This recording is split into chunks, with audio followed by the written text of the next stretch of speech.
Greetings all, and welcome to the 44th episode of TM Technical Movement. For today, we'll be looking at the Gyro Ball, Mirror Shot, Flash Cannon, Magnet Bomb, Heavy Slam, and Gear Grind attacks, and the Autotomize, Shift Gear, Gear Up, and King Shield techniques. Much as the name suggests, the Gyro Ball attack involves rotating one's body at increasingly high speeds before striking the opponent when the user finally becomes as mobile as them. Unlike the rapid spin attack, which is merely a quick rotation designed to break bindings above all else, the Gyro Ball attack is a taxing but extremely dangerous weapon that can potentially strike down all but the most durable Pokémon without care. Instead of merely rotating its body at high speeds, the user of a Gyro Ball attack uses an incredible amount of stamina to set its body into a gyroscopic rotational motion that steadily increases in rotation speed over time.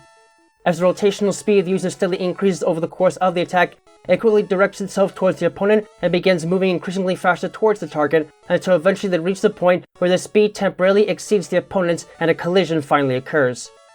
The amount of damage done by this blow, aside from being considered to be steel type in nature due to its destructive effects on icy and rocky armor, is completely dependent upon how long the user has been rotating and how much rotational momentum it has managed to build in comparison to its base speed. So the overall damage inflicted by the move is completely dependent upon how much faster the opponent is than the user. When the user is as fast or faster than the opponent, the damage done is fairly small. But if the opponent is extremely quick, the base power of the attack can increase all the way up to 150 before hitting the proverbial glass ceiling. This alone can make the move beyond painful and dangerous when used by otherwise extremely slow Pokémon, and can easily determine the fate of a battle even if the user doesn't have the advantage of striking first. Silphco recognized the unique combo potential of the move after a while, and decided to release the move as TM74 within their 4th through 7th generation line of TMs, as TR52 in the first line of TRs, as TM74 again within the recent Sinnoh Special Edition set, and as TM180 in the 9th generation line, from which it has gained much popularity among defensive combatants of all kinds. Due to the high rotational speeds used in the move, it is essentially impossible to physically counter or directly dodge the Gyro Ball attack. Strong metallic armor can help reduce negate the damage dealt by the attack, but weaker metallic armor is unlikely to perform as well at higher power levels, and rocky armor is likely to take exceptional damage from it in most situations. The Gyro Ball attack is somewhat specialized and requires a bit of finesse to use properly, but even so, its potential for destruction is immense. The only safe way to counter the move is to use equally slow or slower Pokémon to fight the opponent, preferably ones that have defenses needed to withstand the worst this attack can deliver. In effect, the Mirror Shot attack involves the user reflecting an intense burst of light energy off its polished body in an effort to inflict damage. The Mirror Shot attack is not truly a projectile attack emitted from the user, but merely something modified and turned into a weapon of destruction: light. In the case of some Pokémon, the surface of their bodies can be polished to such an extreme extent that they become capable of reflecting nearly all direct light that hits them. A Mirror Shot takes advantage of this by focusing a large amount of light into a single spot on the user's polished body, and then reflecting it as a concentrated burst of energy. In many cases, the user will have to create this light manually, which in turn enables to utilize the energy of the attack directly, and therefore increase the power of the move into something worthy of being called an actual attack. Sadly, this burst of focused light is not very useful at long distances, and even at close range, there is a significant chance that a reflected light will not strike with enough force to cause damage. If it does though, however, the sheer amount of light released in the attack may also potentially blind the opponent, and thus lower their accuracy about 30% of the time. This might not be enough to make the otherwise moderately powerful move useful, but in the right situations, it can devastate opponents that enjoy using moves like Thunder and Blizzard that already have a decent chance of missing to begin with, especially since it's affected by items like King's Rocks. Due to its use of light to inflict damage, there is no way to directly counter the Mirror Shot attack. Fairly agile Pokémon, however, can still dodge the attack with enough room. Metallic armor can also help reduce or negate the damage dealt by the attack, but rocky armor is likely to take exceptional damage from it in most situations. The Mirror Shot attack is not powerful or accurate enough to be a considerable threat in most cases, but considering that it can easily blind anything it manages to hit, it is nonetheless a potent tactical weapon that should be countered with evasive tactics and protection against negative alterations to accuracy at all costs to avoid its most dangerous attribute. In essence, the Flash Cannon attack involves user concentrating large amounts of light energy into a single point before firing it as a damaging ball of pure energy. The Flash Cannon attack is a relatively rare, but otherwise devastating move that can deal simple effective damage and potentially make life more difficult for the opponent against special attackers while still retaining the benefits of a steel type assignment. The Flash Cannon itself involves the concentration of large amounts of light energy into a single point before firing it either orally or externally as a devastating ball that blasts across the battlefield and strikes a nearby opponent with incredible precision and power. As such, the attack could be seen as a stronger variant of the Mirror Shot attack, but it does not require the user utilize his own mirrored body in order to generate the attack, and in turn has slightly different properties. In comparison to its weaker variant, the Flash Cannon attack is benefited by its speed and simple formation and is almost impossible to dodge in normal situations. But what makes it even more impressive is the fact that this sudden release of concentrated energy can potentially damage the target's ability to resist special damage, and thus decrease the special defense stat about 10% of the time. Coupled with the ability to be affected by items like King's Rocks, this makes the otherwise uncommon attack a vicious strike that can more than deal significant damage to any ice, fairy, or rock type Pokemon that gets in its way. It was for this reason that Silphco released the move as TM91 within its 4th through 7th generation line of TMs, as TR70 in the first line of TRs, as TM91 again in the recent Sinnoh Special Edition set, and as TM93 in the 9th generation line, from which it has gained much popularity among all types of trainers for its power and unique type attributes. Due to its use of light to inflict damage, there is no way to directly counter or dodge the Flash Cannon attack. Strong metallic armor can help reduce or negate the damage dealt by the attack, but weaker metallic armor is unlikely to perform as well, and rocky armor is likely to take exceptional damage from it in most situations. The Flash Cannon attack is a versatile move that can deal strong, steady damage against a wide variety of opponents without being easily defended against, so it is a likely move to see among the few species that can learn naturally and the many that can learn it artificially. Unfortunately, due to its exceptional accuracy, only strong defenses will be able to reduce the otherwise considerable damage it is capable of inflicting. Much as the name suggests, the Magnet Bomb attack involves usually releasing a flurry of volatile, highly magnetized steel balls into the air, which then promptly rush towards the opponent and explode upon impact. The Magnet Bomb attack is a fairly rare, but nonetheless useful attack, specifically utilized by Pokemon with a high penchant for electromagnetism, namely the members of the Magnemite family, Probopass, and Genesect, to deal damage against any opponent within their field of vision. The Magnet Bombs themselves are volatile, highly magnetized steel balls that are initially generated by the user in large flurries. In order to make them a potent form of offense, the balls are specifically generated to lock onto the magnetic field produced by a particular opponent, in turn meaning that it will instantly rush towards the chosen target after being released, impacted with enough force to detonate the energy core at their center.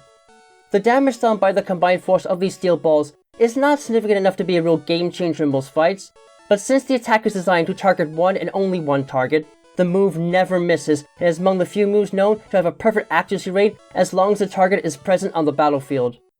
The fact that the attack is only learned by a few Steel-type Pokemon limits its usability in battle, but the Magnet Bomb attack is nonetheless a potent move that can destroy the evasive tactics of any opponent and force them to fight the user on equal terms, especially since the attack is affected by items like King's Rocks. While using some sort of projectile attack to detonate the Magnet Bomb attack before it lands can potentially eliminate any threat it poses, the attack is otherwise almost impossible to dodge. Metallic armor can help reduce or negate the damage dealt by the attack, but rocky armor is likely to take exceptional damage from it in most situations. The Magnet Bomb attack's moderate damage capabilities only belittle the sheer devastation it can cause among teams that prefer to use accuracy and evasion differences to their advantage, but since dodging is out of the question, the only tactics that can be taken against it are to bring out a Pokemon with metallic armor or one that has high enough defenses to take the blow with little trouble. As one might imagine, the heavy slam attack involves user leaping into the air and hitting an opponent with a full body slam from the massive rugged body.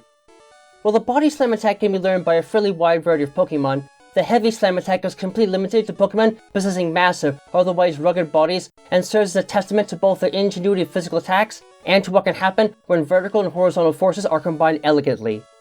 In a traditional body slam attack, the user simply hoists itself into the air as much as possible before crashing down onto the opponent. With a heavy slam attack, that vertical momentum is combined with an initial horizontal momentum to increase the amount of damage it is able to do, though not without some additional consequences. Because of the way it is executed, the way in which damage is dealt by this attack becomes completely and utterly dependent upon the difference in mass between two opponents. While it is somewhat difficult to completely gauge the precise amount of damage that a heavy slam attack can deal depending upon the overall difference between masses, a general guide has been determined for most trainers. Under the worst case scenario, namely the opponent being at least 50% heavier than the user, the attack is relatively weak and only demonstrates an average base power of about 40. As the difference in mass begins to increasingly favor the user though, the base power of the attack begins to climb substantially until it eventually reaches 120, which will only happen when the opponent's mass is no greater than 20% of the user's mass. In practice, this can make the heavy slam attack a bit tricky to use against fairly large opponents, but if the opposition chooses to fight with lightweight Pokemon, the potential for damage is extraordinary, which helps to explain why it was made into TR79 for Silphco's first line of TRs, and then TM121 in the 9th generation line of TMs. Since an opponent must utilize its entire body to deliver a heavy slam attack, attacking them before impact can help reduce negate the damage dealt by the attack. Otherwise, however, it is exceptionally difficult to dodge the attack in close quarters. Strong metallic armor can help reduce negate the damage dealt by the attack, but weaker metallic armor is unlikely to perform as well at higher power levels, and rocky armor is likely to take exceptional damage from it in most situations. The heavy slam attack is a tricky move to work with, and is unlikely to be seen in most cases, but if the opposition has a Pokémon with access to this crushing blow, it is a potentially devastating strike that would best be countered by using heavyweight Pokémon with strong defenses to maximize the differences of mass against the favor of the opposition. Considered to be one of the signature moves of the Clink family, the Gear Grind attack involves user rapidly throwing 2 gear-shaped body segments at the opposition in order to inflict damage. As a result of the unique body structure, the members of the Clink family are able to use their bodies to attack and defend themselves in unique ways that are otherwise unseen among other creatures. In a Gear Grind attack, the user throws out 2 rotating gear-like portions of its body as a projectile attack quickly enough in succession to prevent any sort of counterattack in between strikes. Each strike from a Gear Grind attack is actually relatively painful, because the gears used in the move are rotating at high speeds when flung, so the otherwise dull edges quickly become razor-like and capable of slashing through soft flesh rather easily. Because each individual strike hits the target quickly enough to prevent counterattack, the move will effectively strike twice without fail every time the first strike manages to hit, though the attack as a whole takes some time to prepare and is slow moving, making the chances of the first hit even landing less than perfect. Despite this, the Gear Grind attack is a powerful move that can inflict significant amounts of damage against opponents, and more than makes the members of the Clink family something to fear in physical brawls, especially since it is affected by items like King's Rocks. It is less noted that because the attack actually strikes multiple times in a short period of time, it can be used to override the effects of the sturdy ability and items like the Focus Sash or Focus Band, as well as amplify the effects of the weak armor ability. While attacking the gears used in a Gear Grind attack can potentially deter them from striking, it is generally not a safe move to make. Thankfully, fairly agile Pokémon should still be able to dodge the attack in close quarters. Metallic armor can also help reduce or negate the damage dealt by the attack, but rocky armor is likely to take exceptional damage from it in most situations. Unlike other multi-strike attacks, the relatively high base power of the Gear Grind attack can prove to be a threat against opponents with abilities like sturdy and weak armor, or those who are holding items like the Focus Sash or Focus Band as noted. So exceptional caution should be exercised, and close quarters should be avoided to prevent this move from ever having a chance to actually hit. As the name might suggest, the Autotomize technique involves user shedding part of its armored body in order to increase its capacity to move and decrease its overall weight. The act of autotomy involves shedding off body parts for either defensive purposes, such as in some types of lizards who shed their tails upon being attacked as a defense mechanism, or other reasons necessary for survival. For some steel types, this capacity is also present in regards to the thick metallic armor that covers their bodies. As such, the Autotomize technique involves users shedding much of its armor either forcefully or through chemical means, making it much lighter than before and critically increasing its speed stat about twice as much as normal. Aside from making the user more mobile, the Autotomize technique literally reduces their weight by approximately 100 kilograms for a short period of time, in turn making the user less susceptible to damage from low kick and grass knot attacks, but equally making them more susceptible to damage from heat crash and heavy slam attacks, and making the use of these moves less effective for the user. It might take some specialized circumstances to make this move worth using in battle, but with its attributes mastered, there will be very few opponents that will be able to gain an advantage over the user in regards to weight-dependent moves. Attacking techniques that raise a Pokemon's speed stat or lower an opponent's speed stat are highly recommended for dealing with the effects of the Autotomize technique, as are moves to take advantage of the user's sudden drop in mass like Heat Crash and Heavy Slam. In essence, the shift gear technique involves the user rapidly rotating its gears or some sort of internal mechanism to build up an immense kinetic charge and increase its overall offensive and mobility capabilities. As is all the unique body structures, the members of the Clink family, Mergirna, Revavroom, Cyclizar, and Toxtricity are able to use their bodies to attack and defend themselves in unique ways that are otherwise unseen among other creatures. In a shift gear technique, the user rotates either the gears comprising its body rapidly to produce an immense kinetic charge, or uses a similar mechanism made out of bone in the case of Cyclizar and Toxtricity. This kinetic charge is then transferred directly into the user and energizes its body's motions to a great extent, in turn critically raising its speed stat about twice as much as normal and increasing its attack stat. While perhaps not common enough for most to care about, this otherwise simple move is a devastating tactical strike in practice and can easily turn those that can learn it into an unstoppable force of physical destruction that only the most agile of opponents will be able to effectively keep up with. Attacks and techniques that raise a Pokemon's defense and speed stats, or lower an opponent's attack and speed stats, are highly recommended for dealing with the shift gear technique.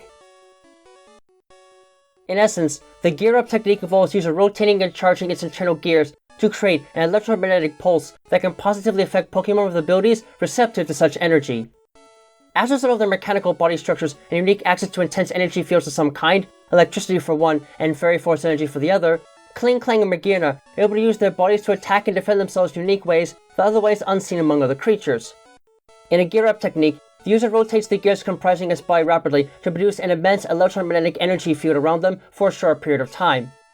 While this does not affect the user all that much and is pointless when in the presence of most Pokémon, when this move is used when in the company of a Pokémon that has the plus or minus ability, they'll be more receptive to this field and can use it to charge up their own bodies, in turn raising their attack and special attack stats. But perhaps not common enough for anyone non-possessed of a Kling Klang or not on the side of Magearna in battle to be of much use, this otherwise simple move is a devastating tactical strike in practice and can easily turn any Pokémon with the plus or minus abilities into an unstoppable force of destruction that only the most heavily armored of opponents will be able to effectively keep up with. Attacks and techniques that raise a Pokemon's defense and special defense stats, or lower an opponent's attack and special attack stats, are highly recommended for dealing with the gear up technique, as are any that can neutralize the abilities of the opponent's allies. Considered to be the signature technique of Aegislash, the King's Shield technique involves the user covering its main body with a sturdy shield coated in intense spiritual power for protection. Aegislash are noted as being unique among Steel and Ghost-type Pokemon for a number of reasons, the most prominent of which being its stance change ability and the King's Shield technique, which is an active part of said ability. In effect, the King's Shield technique involves an Aegislash coating its metallic shield in an intense sheath of spiritual energy and then bracing it firmly against its body for protection, which in turn will revert it to its shield form before the opponent can even react to the move. As long as this shield is active, physical and special attacks, though not techniques, that come towards defending Aegislash will be halted or otherwise deflected away. Moreover, as an added side effect of the shield's construction, if an opponent attempts to make direct contact with an attack while the King's Shield is active, the spiritual energy coating the shield will infect and cripple the opponent, severely weakening its ability to strike with physical moves and therefore sharply lowering its attack stat, about twice as much as normal. However, this defensive move is not completely foolproof. For one thing, the shield is incapable of absorbing multiple blows in succession without being torn or otherwise removed from its user's grasp. As such, in practice, the chances of the move working consecutively are decreased by 50% every time it is used, capping at a minimum success rate of 12.5%, so the chances of it even working more than once in a row are pretty low. Moreover, there are a handful of attacks and techniques that are actually able to bypass and even break the King's Shield technique completely, in turn rendering it little more than a wasted turn in battle. Despite these flaws, the King's Shield technique can be an unstoppable weapon if used intelligently in battle, and is thus easily capable of making Aegislash dangerous beast that no physical attacker should try to handle directly. Unless you have access to one of the few attacks and techniques capable of bypassing the defensive shielding, or at least have access to attacks and techniques that raise a Pokemon's attack stat or lower an opponent's defense stat, there is no way to completely and directly counter the effects of the King's Shield technique. That's it for this episode, so stay tuned for the next episode of TM Technical Movement.